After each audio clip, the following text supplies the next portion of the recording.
हजुरहरूलाई यो युट्युब च्यानलमा स्वागत छ।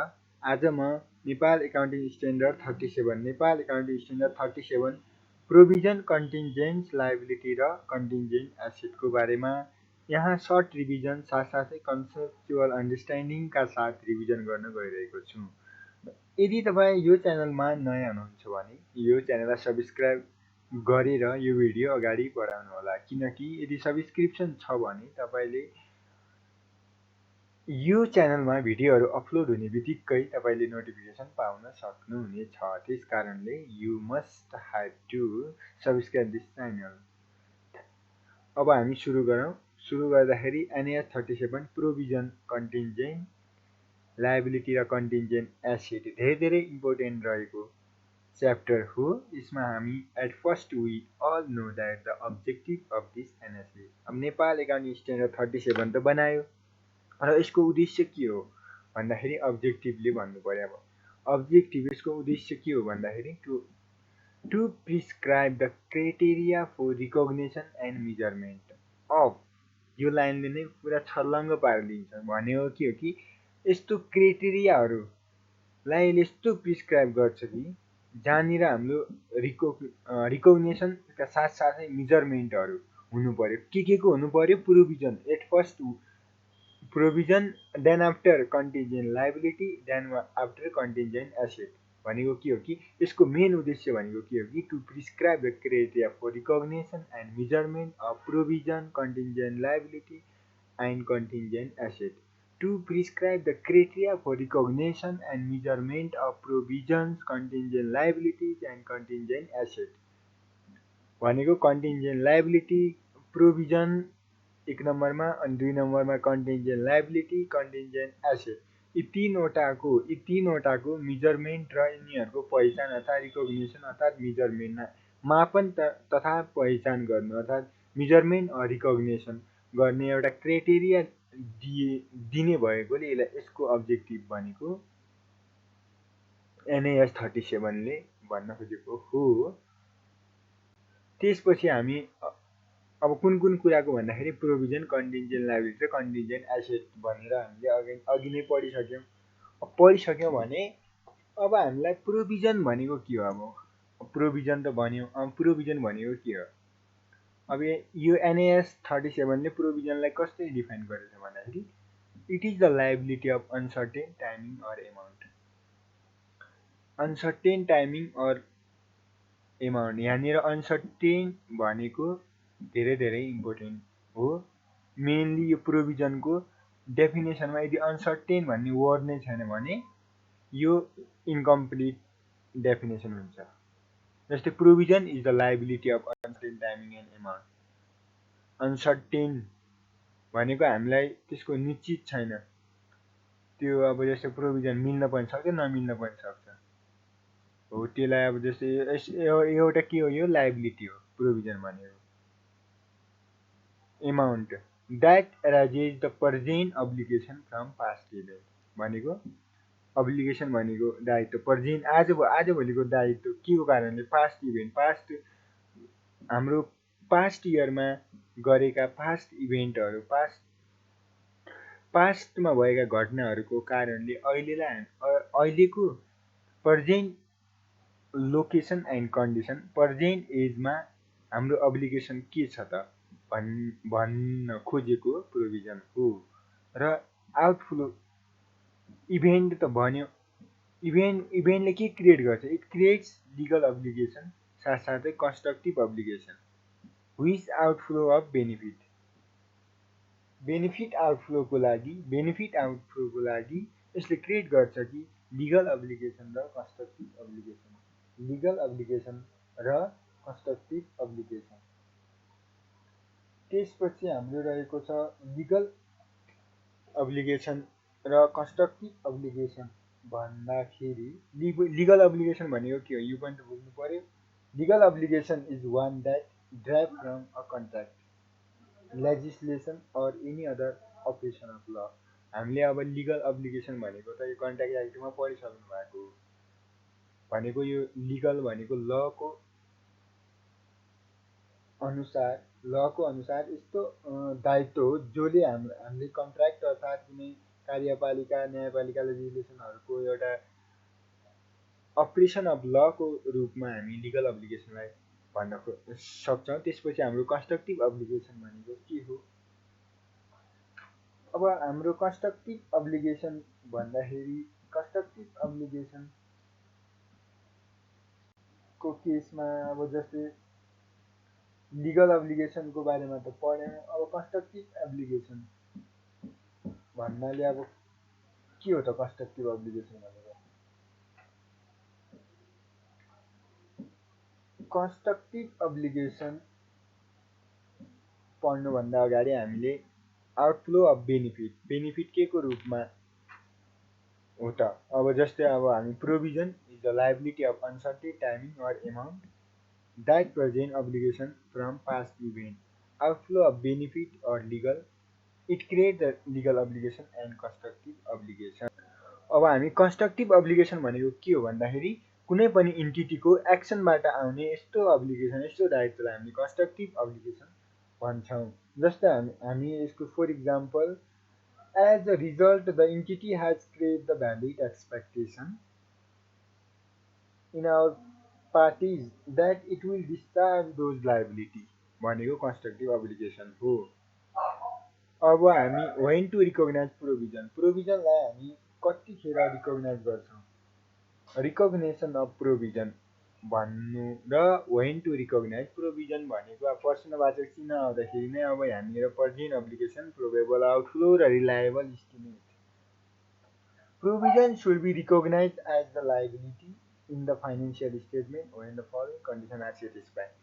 कुनै पनि फाइनेन्सियल स्टेटमेन्टमा हामीले प्रोभिजन कति बेला रिकग्नाइज गर्छौँ भन्दाखेरि एट फर्स्ट द हाम्रो प्रेजेन्ट अब्लिगेसन भनेको, जस्तै अब प्रेजेन्ट अब्लिगेसन भनेको कुनै entity has a present obligation. Present obligation भनेको के? लिगल र कन्स्ट्रक्टिभ। अघि नै पढ्यो हामीले लिगल र कन्स्ट्रक्टिभ। लिगल भनेको लको रिलेटेड भयो, एक्सन अफ ल, साथसाथै action of entity, operation of entity भनेको कन्स्ट्रक्टिभ भयो। यी दुईवटा मिलेर हाम्रो प्रेजेन्ट अब्लिगेसन भन्छ। An entity has a present obligation legal or constructive as a result of past इभेन्टको कारणले प्रेजेन्ट अब्लिगेसन कन्स्ट्रक्टिभ वा लिगल र कन्स्ट्रक्टिभ अब्लिगेसनहरू पास्टको नतिजा अनुसार छ भने यतिखेर पनि हामी रिकग्नाइज प्रोभिजन गर्छौँ। त्यसपछि it probables that the outflow of resource embody economic benefit with required to settle the obligation. अनि त्यसपछि हाम्रो आयो reliable estimate can made the amount of obligation. Reliable estimate can made the amount of obligation. कुनै सान्दर्भिक इस्टिमेटले हामीलाई obligation arise गर्छ भने त्यतिखेर पनि हामी प्रोभिजनलाई रिकग्नाइज गर्छौँ, आइडेन्टिफाई गर्छौँ। यी तीनवटा कन्डिसनहरू यदि all the condition are met then we say as. यदि तीनवटा कन्डिसनहरू मिट भयो भने हामी प्रोभिजन भन्छौँ। कुन कुन condition? Present obligation, probable outflow, reliable इस्टिमेटहरू। यदि यी तीनवटा कन्डिसनहरू फुलफिल भएन भने कन्टिन्जेन्ट लायबिलिटी अर्थात् केही पनि भन्दैन हामी। Contingent liability or nothing. When to recognise provision, हामी प्रोभिजन कतिखेर रिकग्नाइज गर्छौँ? When to recognise provision. Can you avoid the obligation by your future action? के तपाईँहरू आफ्नो अब्लिगेसन फ्युचर एक्सनको कारणले एभोइड गर्न सक्छौ?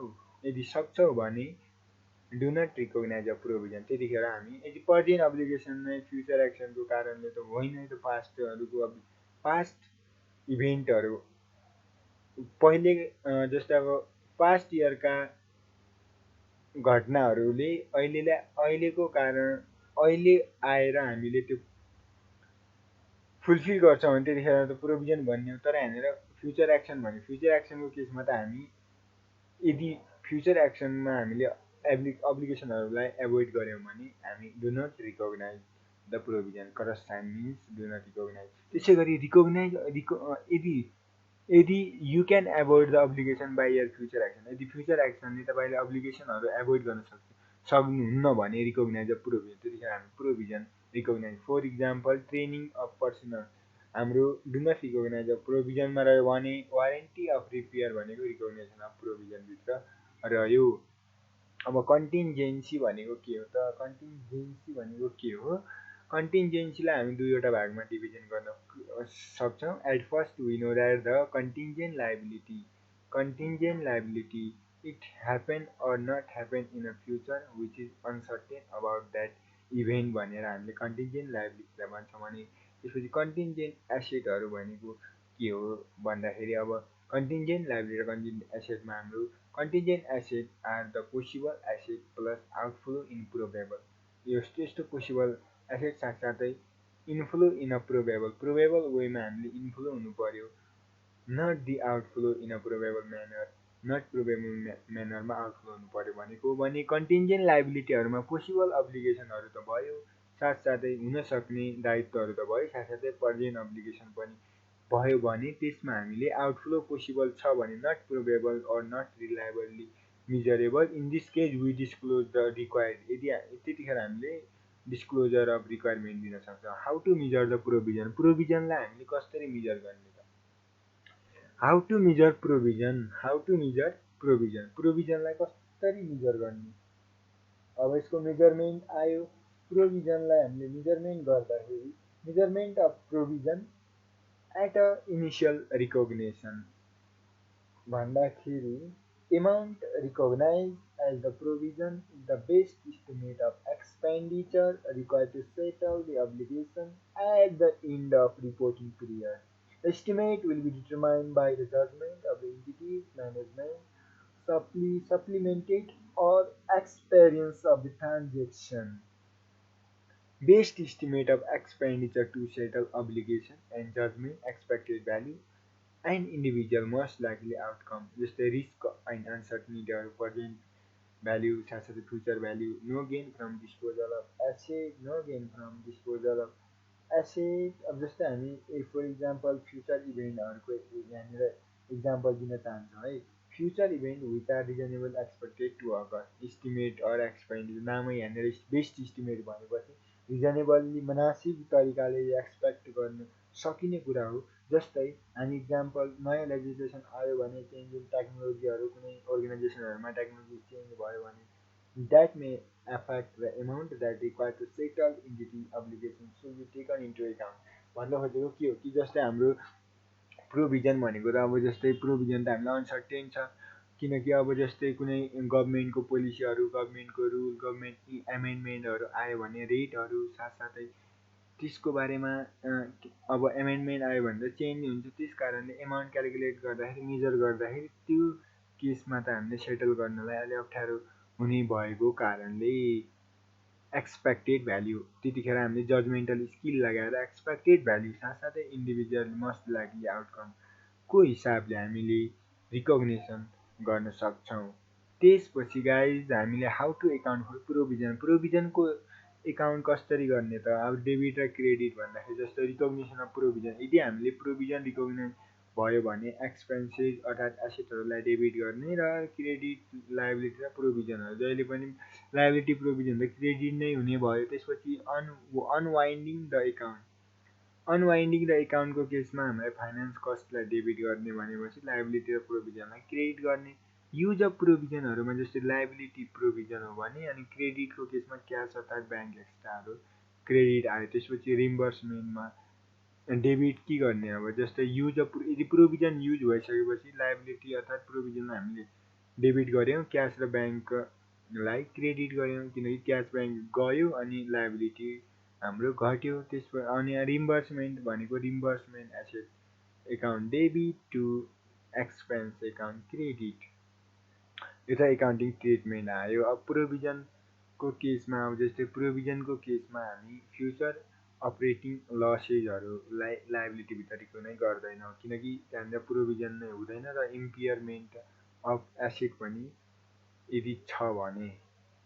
अनि अर्को छ हाम्रो अर्नस कन्ट्र्याक्ट भनेको अर्नस कन्ट्र्याक्टमा हाम्रो अनएभोइडेबल कस्ट, यदि इकोनोमिक बेनिफिट भन्दा यदि अनएभोइडेबल कस्ट बढी छ भने त्यतिखेर हामीलाई प्रोभिजनहरू नेट कस्ट अफ फुलफिलमेन्ट र अर्को पेनाल्टीहरू जुन लोवर हुन्छ त्यसलाई हामीले प्रोभिजनभित्र रिकग्नेसन इनिसियल्ली रिकग्नाइज गर्छ। त्यसपछि रिस्ट्रक्चरिङ भनेको के हो? Restructuring is defined as the program plan and control by management that change scope of manner of business. कुनै पनि बिजनेसको कस्तो स्कोप छ र त्यो बिजनेसको त्यो कस्तो स्कोप कुन तरिकाबाट आएको छ भनेर म्यानेजमेन्टले कुनै एउटा प्लानहरू कन्ट्रोलिङ मेजरको रूपमा युटिलाइज गर्छ भने त्यतिखेर हामीलाई रिस्ट्रक्चरिङ पनि भनिन्छ। र अब डिटेल प्लान त कस्तो प्लान? डिटेल प्लान त भ्याल्यु एक्सपेक्टेसनहरू। अब यो कामै यो प्रोभिजन भनेकै त्यो इस्टिमेट एक्सपेक्टेसनहरू फ्युचर अब्लिगेसनहरू फ्युचरमा हामी अर्थात् पास्टहरूमा त्यति सर्टेनिटी नभएको कारणले यसमा धेरै जस्तो एक्सपेक्टेसनहरूको बढी युज भएको हुन्छ। प्रोभिजनहरू रिलेटेड टु इन्टरपर्सनलहरूमा जस्तै change in existing, decommissioning restoring and similar liability. अब डिकमिसनिङ अर्थात् रिस्टोरिङ यिनीहरू के हो भनेको जस्तै हामी कुनै फ्याक्ट्री खोल्यो भने अब फ्याक्ट्री खोल्दाखेरि at the end of liquidation of the factory त्यो फ्याक्ट्रीलाई बन्द गर्नेको बेलामा अब हामीलाई त्यहाँनिर जस्तै अब त्यो रिस्टोरेसन भनेको अब त्यो अब फर इक्जाम्पल त्यो त्यहाँनिरको अब इकोनोमिक साथसाथै इन्भाइरोमेन्टल पोल्युसनहरूलाई कन्ट्रोल गर्नको लागि अन्नेसेसरी खर्चहरू र त्यसको रिपेयरमेन्ट गर्नको लागि हामीले लाग्ने ती रिस्टोर पुनर्जीवनमा ल्याउनको लागि लाग्ने खर्चहरूलाई रिस्टोरेसन खर्चहरू, त्यस्तै लायबिलिटीहरू, त्यस्तै डिकमिसनिङहरूको एक्जिस्टिङ चेन्जको कारणले हामी प्रोभिजनलाई इन्टरप्रेट गर्छौँ। त्यसपछि right to interest arising from decommissioning restoration and environmental rehabilitation fund भनेको पुनर्जीवन वातावरणीय पुनर्जीवन फन्डहरू रिस्टोरेसनहरू डिकमिसनहरूकोमा हामीले कस्तो किसिमको राइट अर्थात् इन्ट्रेस्ट एराइज आउन सक्छ भन्न खोजेको हो त्यसलाई नि इन्टरप्रिटेसन गर्छ। Liability arising from the participation in specific market waste electrical and electronic equipment त्यसै गरी distribution of non cash asset to the owner त्यसै गरी ल्याबी यो रह्यो तपाईँको प्रोभिजन को र NAS 37 हामीले यहाँनिर सर्ट समराइज वेमा सक्यौँ। र if you like this kind of the video please subscribe this channel and share all of your closely related friends. Thank you for watching this wonderful video.